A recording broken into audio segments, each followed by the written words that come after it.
Hello good morning students.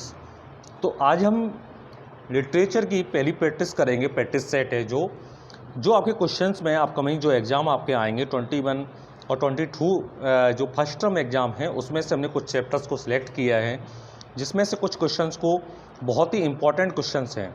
Okay, तो उन questions को यहाँ पर लिया जाएगा। तो पहला क्वेश्चन हम स्टार्ट करते हैं, जिसमें है who is the poet of fire and ice poem.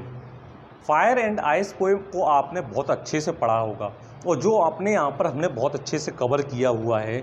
तो उसमें पहली ये पोएम जो आपको दिखाई गई है, पहला क्वेश्चन इस सीरीज का है कि fire and ice poem who composed, यानी कि इसके पोइट कौन हैं, किसने इसको लिखा है। तो इसके ऑप्शंस जो हैं वो Robert Greene, Robert Frost, Robert Browning, none of these, इनमें से कोई नहीं। जल्दी से आप लोग गैस करिए और इसका आंसर आप मुझे कमेंट बॉक्स में दे सकते हैं। बाद में आप ये टैली करेंगे, ये चीज़ चेक करेंगे कि आपके कितने आंसर्स इस पूरे प्रैक्टिस सेट में से सही गए हुए हैं। तो गाइस, आप लोग सभी लोग जानते हैं, जैसा कि मैं आपको बता चुका हूँ, ये स्टोरी को हमने पोएम को कवर किया हुआ है अपने यहाँ बैच में। तो who is the poet of fire and ice poem, तो इसका जो आंसर होगा वो क्या होगा, देखते हैं। इसका जो आंसर होगा Robert Frost. Okay, Robert Frost. तो Robert Frost is the correct answer. Robert Frost is the correct answer of this question. Clear? कौन है आंसर? कि रॉबर्ट फ्रॉस्ट। मैं एक बार आपको फिर से बता दूं कि इस क्वेश्चन का जो आंसर है वो क्या है, कि रॉबर्ट फ्रॉस्ट है। Robert Frost. क्लियर है? ओके, तो नेक्स्ट क्वेश्चन हम जरा देखेंगे अपना। Okay okay, yes yes, okay. Means of hemlock tree in the poem dust of snow.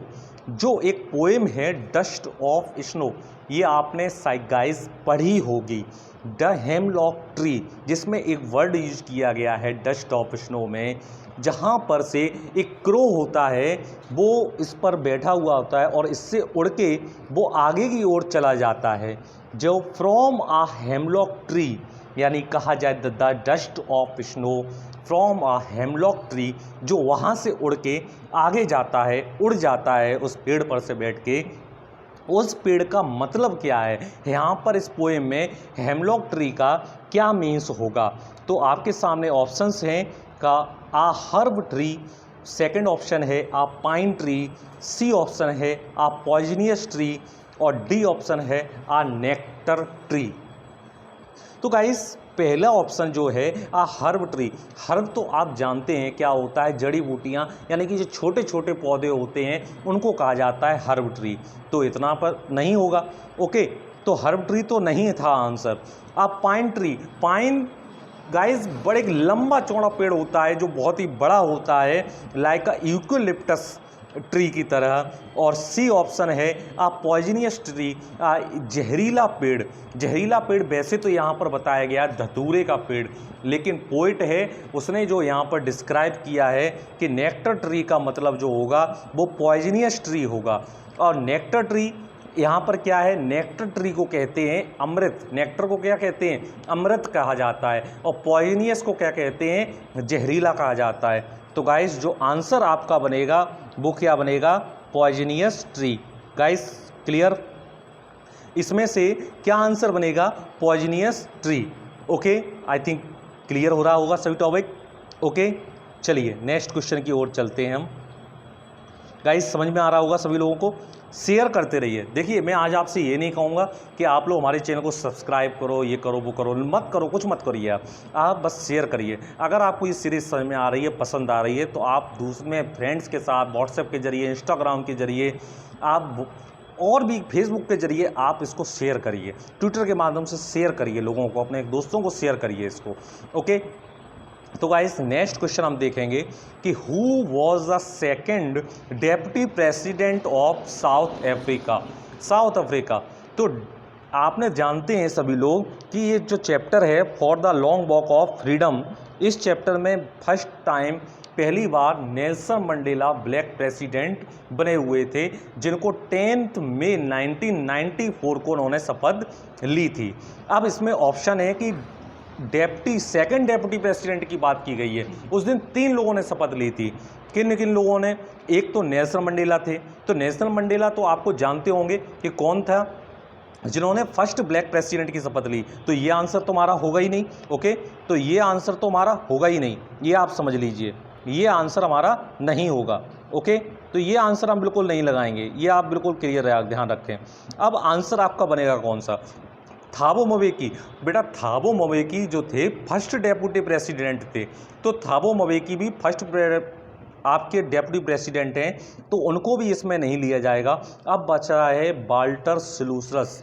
तो वाल्टर सिसुलस ये उनके सेक्रीफाइस के लिए, उन्होंने जो फ्रीडम लिया था, फ्रीडम किया अपने देश को, साउथ अफ्रीका के लिए जो फाइट की है, उसके साथ में उन्होंने योगदान दिया है, अपना कंट्रीब्यूशन दिया है, उसके साथ में थे वाल्टर सिसुलस। तो वाल्टर सिसुलस भी बेटा यहाँ पर आंसर नहीं होगा। तो जो आंसर आपका होगा वो कौन सा होगा? Mister de Clark. कौन सा आंसर होगा? Mister de Clark. शांत ध्यान देंगे, मिस्टर डी क्लार्क। आप लोग भी अपने अपने आंसर इसमें देखते जाइए और करते जाइए, आंसर्स को करते जरूर जाएं, प्रैक्टिस करें और लास्ट में मुझे ये बताएं कि आपके कितने आंसर्स ठीक थे, करेक्ट। अब नेक्स्ट क्वेश्चन है,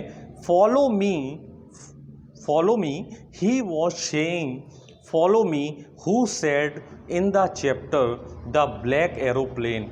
ये ब्लैक एरोप्लेन जो आपने चैप्टर पढ़ा हुआ है, जो सेकंड पार्ट है his 2 stories are about flying का, उसमें ये सेंटेंस, ये स्टेटमेंट कौन कहता है कि follow me he was saying follow मी? कौन कह रहा था ये सेंटेंस? आप लोग सभी लोग जानते हैं, ये चैप्टर हमने अपने यहाँ कवर कराया हुआ है। इस चैप्टर को आप जरा पता करिए फटाफट से, इसका आंसर क्या हो सकता है गाइस? गैस करिए फटाफट से कि द नरेटर इसमें कहता है। कंट्रोल टावर लेडी, जो कंट्रोल टावर से उसने कांटेक्ट किया था वहाँ की लेडी से, क्या वो इसको कहती है? क्या सी ऑप्शन है पायलट ऑफ ब्लैक एरोप्लेन, कि ब्लैक एरोप्लेन का पायलट कहता है, या फिर डी ऑप्शन है पायलट ऑफ डाकोटा एरोप्लेन? कौन सा आंसर होगा? कौन सा ऑप्शन होगा? फटाफट से गैस करिए, फटाफट से जल्दी से गैस करिए, कौन सा आंसर हो सकता है इसका? गैस करिए इसका आंसर। तो बेटा इसका आंसर क्या होगा, जरा गैस करिए। इसका आंसर होगा पायलट ऑफ ब्लैक एरोप्लेन। हम सभी लोग जानते हैं इसका आंसर क्या होगा, pilot of black aeroplane. Black aeroplane का पायलट कहता है, भैया कब कहता है ये ब्लैक एरोप्लेन का पायलट? ब्लैक एरोप्लेन का पायलट कब कहता है कि जब वो डाकोटा DS-088 एरोप्लेन का जो पायलट था वो इंग्लैंड की ओर जा रहा था, तो वो रास्ते में स्टॉर्म में फंस गया था। चारों तरफ से ब्लैक माउंटेन्स दिखाई दे रहे थे, उसको कुछ भी नज़र नहीं आ रहा था। तब वो ये बात कहता है कि मैं क्या करूं, क्या नहीं समझ पाऊंगा। तब उसको रास्ते में एक ब्लैक एरोप्लेन दिखाई देता है, जिसमें से जो एक पायलट बैठा हुआ है, और वो उसको हैंड के जरिए अपना एक इंडिकेशन देता है, सिंबल देता है, जो ये कहता है कि follow me he was saying. वह कह रहा था फॉलो मी, अपने पीछे फॉलो करने के लिए वो बोलता है। तो ये सेंटेंस का जो राइट आंसर होगा इस क्वेश्चन का फ्रेंड्स कौन सा होगा? Follow me he was saying, यानी कि C answer is the correct answer. C option is the correct answer, pilot of black aeroplane. Okay guys, next question देखेंगे। I will take the risk. Risk means in the chapter the black aeroplane, यानी कि I will take the risk, मैं risk उठाऊंगा, यानी कि जोखिम। Risk का मतलब होता है जोखिम, जोखिम उठाऊंगा। तो यहाँ पर रिस्क का मीन्स क्या है? रिस्क का मीन्स क्या है? ये रिस्क जो वर्ड दिया हुआ है इसका मतलब क्या है यहाँ पर, वो आपको बताना है। रिस्क का मीन्स क्या होगा? ओके, अब स्टॉर्म क्लाउड्स पहला ऑप्शन है, बी ऑप्शन है मिडनाइट ट्रेवल, सी ऑप्शन है डैमेज रेडियो, डी ऑप्शन है नन ऑफ दीज, यानी इनमें से कोई नहीं। तो आप ये सोचिए, डैमेज रेडियो, तो ये तो रिस्क नहीं थी, डैमेज रेडियो हो चुका था, उसके बाद भी वो फ्लाइंग कर रहा था रेगुलरली। ओके, मिडनाइट ट्रेवल, आधी रात में वो ट्रैवलिंग कर रहा था, ये तो बिल्कुल ही गलत हो जाएगा भाई। ब्लैक एरोप्लेन वाले पायलट ने तो रात में ही अपनी ट्रैवलिंग को स्टार्ट किया था, तो ये ऑप्शन तुम्हारा सही होगा नहीं। नन ऑफ दीज, इनमें से कोई नहीं भाई, ऐसा तो नहीं है। जरा ये ऑप्शन को हम देखते हैं। इसमें कहा गया स्टॉर्मी क्लाउड्स। स्टॉर्मी क्लाउड्स, बादल इतने ज़्यादा घने थे कि लोगों को कुछ भी नहीं दिखाई, उसको बिल्कुल कुछ भी नहीं दिखाई दे रहा था, विजिबिलिटी बिल्कुल डाउन हो चुकी थी। द डार्क साइड, चारों तरफ अंधेरा ही अंधेरा था, तो उसको बिल्कुल कुछ नहीं दिख रहा था उसमें। तो यहाँ पर क्या आंसर हो सकता है गाइस? आप लोगों ने आइडिया लगा लिया होगा करेक्ट आंसर क्या होगा। आपका करेक्ट आंसर होगा A. A is the correct answer, is the right answer, stormy clouds. Clear? Next question देखेंगे इसी सीरीज में। बेटा सभी लोग शेयर करते जाएं, मेरे जितने भी गाइस इसमें वॉच कर रहे हैं इस समय, वो सभी लोग इस वीडियो के लिंक को प्लीज़ शेयर करते रहिए अपने इंस्टाग्राम के साथ में, अपने फेसबुक, अपने किसी भी व्हाट्सएप ग्रुप के साथ में अपने लोग शेयर करते रहिए। शेयर जरूर करिए, आप शेयर करते रहिए। शेयर करेंगे तो आपके लिए इस प्रकार की वीडियो हम अक्सर लेके आते रहेंगे। ये प्रैक्टिस सेट, इसमें बहुत सारे सिलेक्टेड क्वेश्चन हैं जो आपके एग्जाम में, फर्स्ट टर्म एग्जाम में आपको आने के बहुत अच्छे चांसेस बनते हैं। तो सेकंड 6 क्वेश्चन हम देखते हैं। There is no one who can help us who said in the chapter of a letter to God. A letter to God में ये स्टेटमेंट कौन कहता है कि देयर इज नो वन, यहाँ कोई नहीं है। जो, हु का मतलब बेटा यहाँ पर रिलेटिव प्रोनाउन है, तो इसका मतलब क्या आएगा? जो। यहाँ पर बेटा क्या मतलब होगा इसका, मैं आपको बता देता हूँ। हु, ये वर्ड जो आपको दिया हुआ है, हु का मतलब हुआ जो। क्लियर है? जो कैन हेल्प अस, जो हमारी मदद कर सकता है। ये कौन कहता है इस चैप्टर में? इस चैप्टर में ये वर्ड किसने कहा है, स्टेटमेंट किसने दिया है? पोस्टमैन ने। क्या पोस्टमैन इस चैप्टर में ये बात कहता है क्या कि यहाँ ऐसा कोई नहीं है जो मेरी मदद कर सकता है? पोस्ट मास्टर कहता है, या फिर लेंको कहता है, या फिर लेंको की वाइफ कहती है? तो बेटा लेंको की वाइफ का रोल तो यहाँ पर सिर्फ इतना दिखाया गया है कि वो खाना बना रही थी, तब अंदर से वो अपनी आवाज़ देती है कि खाना तैयार है, आके खा लो। अब पोस्ट मास्टर, तो पोस्ट मास्टर ने तो ऐसी कोई स्टेटमेंट नहीं दिया है कि post master contributed the money to help the Lencho. Okay, postman ने तो कलेक्ट किया था लेटर, उसने तो लेटर को लिया था और उसको रीड किया है, तो पोस्टमैन भी इसका आंसर नहीं है। तो आई थिंक इसका आंसर क्या हो जाना चाहिए? आप सभी लोगों ने गैस कर लिया होगा। इसका आंसर, राइट आंसर बताइए आप सभी लोग, क्या आंसर होगा? Yes, you are right, C is the right answer of this question. C answer बिल्कुल एकदम सही और सटीक आंसर है। लेंको जब उसकी फसल नष्ट हो जाती है, किससे? जब फसल नष्ट हो जाती है उसकी पूरी फसल, कौन नष्ट कर देता है? बारिश, रेन ड्रॉप्स की वजह से उसकी फसल नष्ट हो जाती है। अब उसके पास खाने को कुछ भी नहीं रहता, खेतों में एक अन्न का दाना भी नहीं बचता, एक फसल का दाना भी नहीं बचता। तब वो ये कहता है कि यहाँ मेरी मदद के लिए अब कोई नहीं है, ऐसा कोई है जो मेरी मदद कर सकता है। तब ये बात को, स्टेटमेंट को, वो अपने खेतों में खड़े होकर चिल्लाते और दुख से ये बात कहता है। ओके गाइज, तो आई थिंक ये आंसर समझ में आ गया होगा। 6 वाले का C answer is the right answer. Okay, चलते हैं नेक्स्ट क्वेश्चन की ओर। 7th क्वेश्चन क्या कहता है? But if it had to perish twice, meaning of perish here. बेटा ये लाइन पहले तो ये मैं आपसे पूछूंगा, ये लाइन किस चैप्टर की है? ये लाइन आपकी जो किस चैप्टर की है? But it had to perish twice. Guess करिए, फटाफट गैस करिए सभी लोग, इसको गैस करिए लाइन किस चैप्टर की है? But if it had to perish twice, बताइए कौन से चैप्टर की लाइन हो सकती है? आई थिंक आप सभी लोग गैस कर चुके होंगे किस चैप्टर आपने पढ़ा है, और हमने भी इसको अपने यहाँ पे बहुत 2-3 टाइम्स इसको कवर किया हुआ है, तो आप लोग इस चीज़ को जानते होंगे। यस, ओके, चलिए अब यहाँ पर इस लाइन में एक वर्ड दिया हुआ है पेरिस। तो पेरिस का मतलब क्या है? किसका वर्ड हमें मतलब बताना है बेटा? पेरिस का वर्ड पेरिस का मतलब बताना है। पेरिस का मतलब यहाँ पर क्या हुआ? तो पेरिस का मतलब हमें बताना है। क्लियर है? तो पेरिस का मतलब क्या होता है? देखो, इनफ मीन्स, पहले आप ऐसे अंदाज़ा मत लगाइए कि ए का, इसका ए सही होगा, बी सही होगा, सी सही होगा, डी सही होगा, नहीं, ऐसे अंदाज नहीं लगाया जाता है। पहले इसको फाइंड आउट करने की कोशिश करिए। इसके लिए पहले आपको सारे ऑप्शंस को रीड करना पड़ेगा, इसका मीनिंग क्लियर होना चाहिए। तो क्या करना है? पेरिस, अब पहला ऑप्शन हम देखते हैं। पहला ऑप्शन है इनफ। इनफ मीन्स क्या होता है? पर्याप्त। Okay, yes, enough. इनफ का मतलब क्या है? पर्याप्त होता है। तो पर्याप्त नहीं, यहाँ पर पर्याप्त का कोई सेंस क्लियर नहीं हो रहा है। ठीक है, अब एम्बिशन पे आते हैं। एम्बिशन, एम्बिशन क्या होगा? एम्बिशन मीन्स होता है इच्छाएं, महत्वाकांक्षाएं, ठीक है। स्प्लेंडेड, स्प्लेंडेड का मतलब होता है शानदार, बहुत अच्छी चीज़, बहुत ही खूबसूरत चीज़ को हम शानदार चीज़ को कहते हैं स्प्लेंडेड। तो यहाँ पर स्प्लेंडेड ऑप्शन भी यहाँ पर सही नहीं है। तो र्यून, र्यून मीन्स क्या होता है? नष्ट होना, बर्बाद होना। और पेरिस का मतलब भी क्या होता है? नष्ट होना, बर्बाद होना। तो I think B option is correct answer. Okay, तो क्या आंसर आपका बन जाएगा? र्यून। ओके, ये लाइन किस चैप्टर में है जरा आइडिया कीजिए। ये लाइंस आपकी जो दी हुई हैं ये आपके चैप्टर फायर एंड आइस में है। फायर एंड आइस, जो पहला क्वेश्चन मैं आपसे पूछ चुका हूँ, fire and ice poem is composed by Robert Frost. Okay guys, समझ में आ रहा है? शेयर करिए, आप शेयर करते रहिए। अगर वीडियो अच्छा लग रहा हो तो लाइक कर लीजिए और शेयर जरूर करिए, आप सभी लोगों के साथ शेयर करेंगे। ओके, चलिए नेक्स्ट क्वेश्चन की तरफ चलते हैं।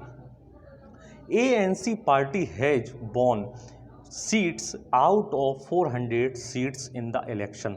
यानी कि ANC पार्टी जो थी उसने कितनी ही सीट्स को जीता था? ANC का मतलब है अफ्रीकन नेशनल कांग्रेस।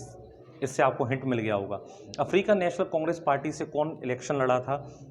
हमारे नेल्सन मंडेला साहब। नेल्सन मंडेला साहब ने पहले इलेक्शन यहाँ से लड़ा था। तो क्वेश्चन ये है कि उन्होंने इस इलेक्शन में कितनी सीट्स को विन किया था, वॉन किया था, कितनी सीट्स को उन्होंने जीता था। तो गाइस फटाफट से गैस करिए। कवर किया वो चैप्टर बहुत ईजी है, बहुत अच्छे से समझाया गया है, बहुत अच्छे से समझाया गया है। बताइए इसमें कौन सा आंसर सही होगा, कौन सा ऑप्शन सही होगा, कौन सा ऑप्शन सही होगा? गैस करिए।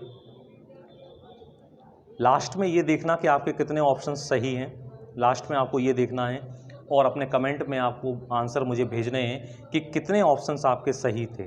Okay okay, yes, okay.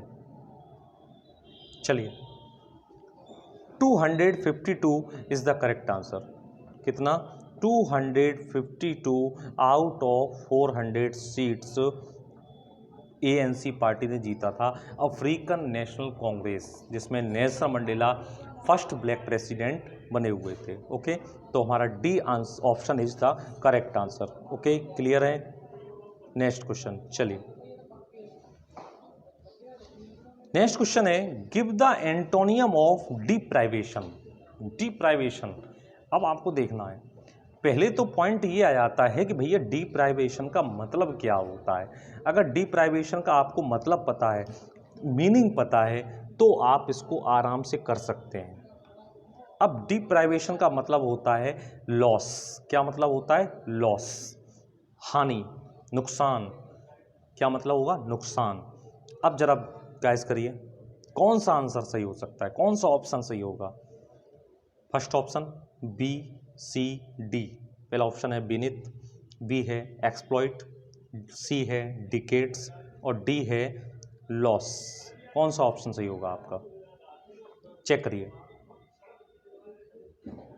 Clear है? Okay, yes. चलिए देखिए, बीनिथ मीन्स क्या होता है, देखिए मैं आपको बता देता हूं कि बीनिथ मीन्स क्या होता है? नीचे। क्या होता है? नीचे। बीनिथ मीन्स होता है नीचे। और एक्सप्लॉइट मीन्स होता है शोषण करना। क्या होता है? शोषण करना, शोषण करना। Okay, right. और डिकेड्स मीन्स होता है यानी कि आपकी 10 साल का समय होता है, 10 ईयर्स, 10 साल का समय, डिकेड्स बोलते हैं उसको, ठीक है। और लॉस मीन्स होता है नुकसान या हानि। तो कौन सा ऑप्शन सही हो जाएगा आपका? जरा गाइड्स करिए। Yes, yes, D is the correct answer. D, D is the correct answer. D option यहाँ पर सही होगा। ओके, देखिए ये मतलब इम्पॉर्टेंट नहीं है कि आपका कौन सा ऑप्शन सही है। आपने सोच लिया कि हमें डिप्राइवेशन का मतलब क्लियर हो गया कि लॉस होता है, बाकी हमें मीनिंग से क्या मतलब है। देखिए ये कलेक्शन है वोकैब का, इसको आप कलेक्ट करते जाइए। जितना ज़्यादा आप कलेक्ट करते जाएंगे उतनी ज़्यादा आपकी नॉलेज बढ़ती रहेगी। ओके गाइस, चलिए नेक्स्ट क्वेश्चन की ओर चलते हैं। नेक्स्ट क्वेश्चन क्या कह रहा है देखते हैं।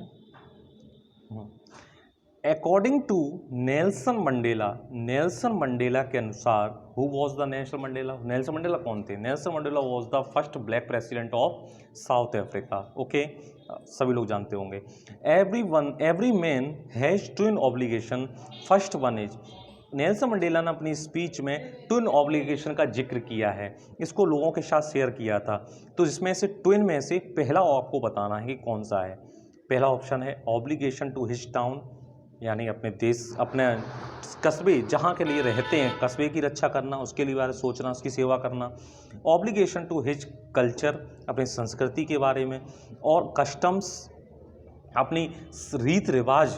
कस्टम्स का मतलब होता है रीति रिवाज, ठीक है। कस्टम्स का मतलब क्या होगा? रीति रिवाज। और ऑब्लिगेशन टू हिज फैमिली। तो आंसर क्या होगा? ऑप्शन कौन सा सही होगा गाइस? आइडिया लगाइए, कौन सा ऑप्शन सही होगा? कौन सा option? Okay, D option is the right answer of this question. Obligation to his family, पहला उन्होंने बताया था कि obligation to his family, and दूसरा उन्होंने बताया था कि obligation to his country, serve his country, अपने देश की सेवा करिए। पहला व्यक्ति का कर्तव्य होना चाहिए कि अपने परिवार के लिए, अपने माँ बाप, भाई बहन, अरे बच्चों के हित के लिए सोचे। और दूसरा उसका मेन कर्तव्य होगा, वो होगा अपने देश के बारे में सोचेगा। Correct answer. ओके, 10th का D answer is the right answer. Okay guys, next question के लिए चलते हैं हम। नेक्स्ट क्वेश्चन है correct. Okay, next question, they were beckoning to him calling सिरले in the chapter of his first flight. अब आप जरा गाइस करिए, ये स्टेटमेंट कौन कहता है? दे were beckoning to him calling सिरले, ये स्टेटमेंट किसने कहा है? First flight. इसी के नाम से आपको देखो बुक भी है फर्स्ट फ्लाइट के नाम से, और ये मोस्ट इंपॉर्टेंट चैप्टर है हिज फर्स्ट फ्लाइट। अब ये बताइए, ये स्टेटमेंट कौन कहता है? दे were beckoning to him calling सिरले। देखिए इसका मतलब क्या है कि वो पुकार रहे थे चिल्लाते हुए। कॉलिंग सिरले का मतलब होता है बहुत तेजी के साथ में, बहुत तेजी के साथ में चिल्लाते हुए उसको पुकार रहे थे। दे वर beckoning टू हिम, यानी पुकार रहे थे। अब कौन पुकार रहे थे? यहाँ पर मतलब जो बताया गया है वो कौन पुकार रहे थे? दे का मतलब आपको बताना है गाइस। दे का मतलब आपको बताना है कि दे कौन है। Who is they here? They का मीन्स क्या है?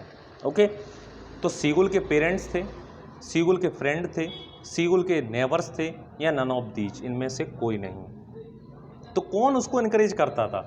यंग सीगुल को कौन इनकरेज करता था कि तुम उड़ो, उड़ सकते, you can fly of course without fear. कौन इनकरेज करता था? आपने आंसर अपना सर्च कर लिया होगा। ओके, तो A option is the correct answer.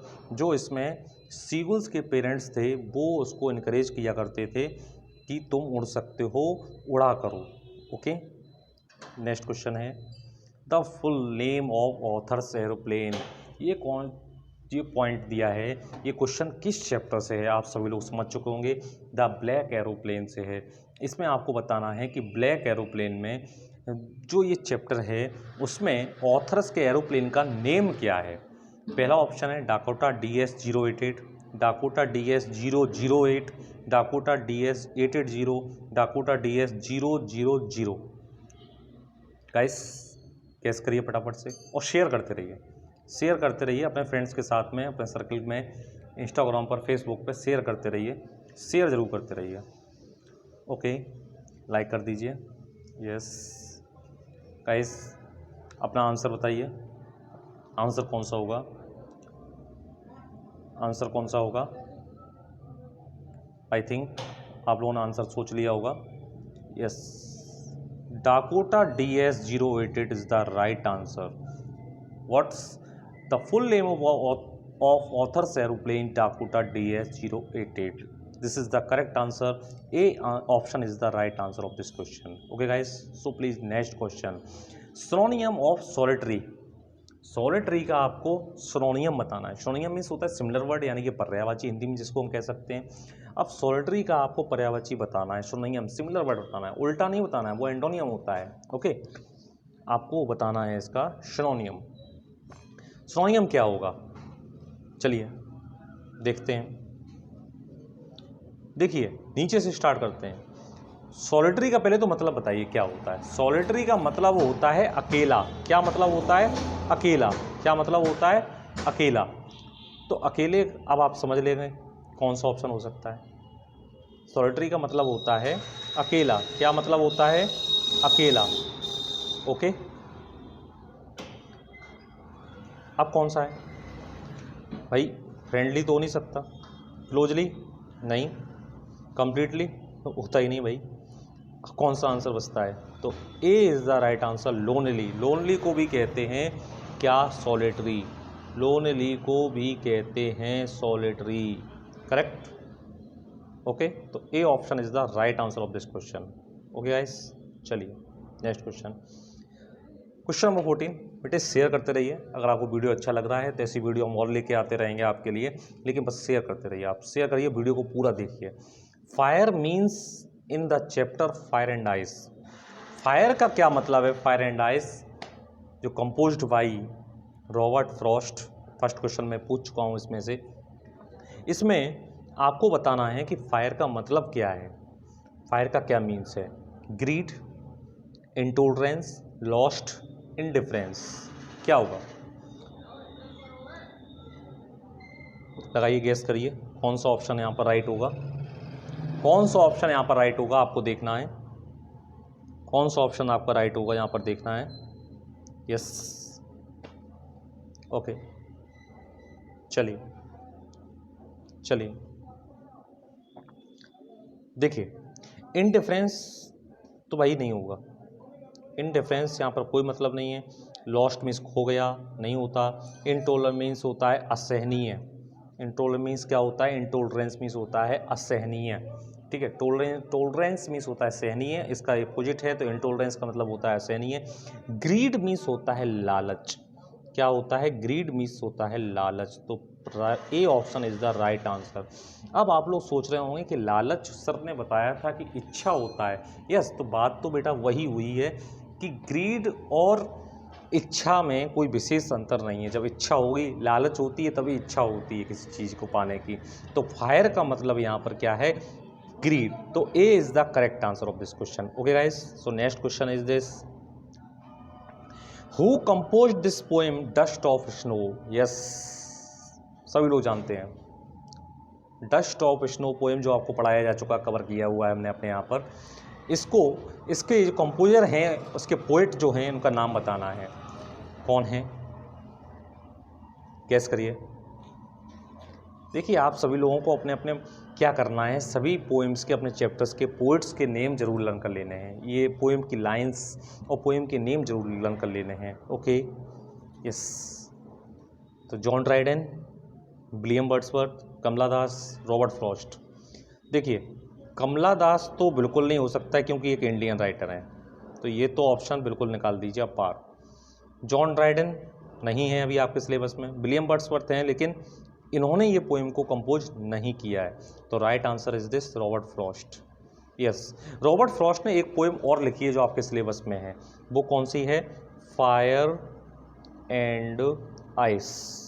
Okay, तो फर्स्ट पोएम आपकी ये है, पहली पोएम आपको ये मिलेगी। दूसरी पोएम इन्होंने इस चैप्टर में ये लिखी हुई है, फायर एंड आइस। ओके, तो Robert Frost is the correct answer of this question. Okay, next question. Nelson Mandela has become south Africa first black president on.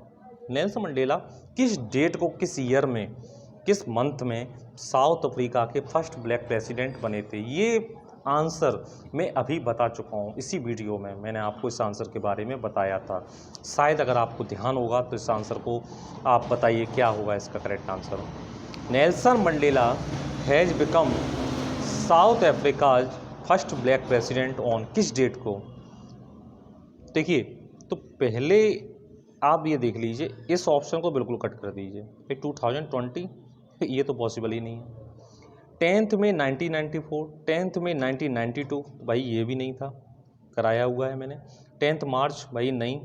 1994 तो है, 10 भी है, लेकिन मार्च नहीं है, तो इसको आप कट कर दें, ये नहीं हो सकता। अब बचता है आपका 10th में 1994, तो C is the right answer of this question.